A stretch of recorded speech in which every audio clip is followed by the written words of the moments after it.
Assalamu alaikum wa rahmatullahi ta'ala wa barakatuhu. Masu kasancewa da mu a kodayaushe barkanku da arzikin ƙara kasancewa da mu a wannan lokaci mai albarka.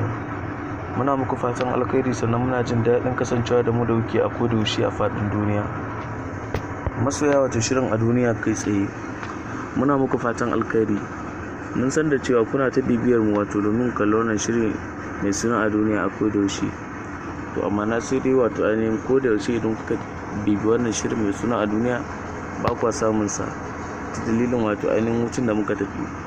To muna muku alƙawarin insha Allah za mu dawo mu ci gaba da haska muku shirin a duniya kamar yadda muka saba kawo muku shi a kodayaushe. Insha Allah shirin a duniya ba zai tsaya ba, za mu ci gaba da kawo shi idan Allah ya yarda a wannan tasha ta mai albarka. Sannan ku kuma goyon bayan da muke bukata a gare ku danna alamar subscribing sannan ku danna alamar ƙararrawar domin idan mun daura shirin za ku same shi da zarar mun daura shi. Muna godiya.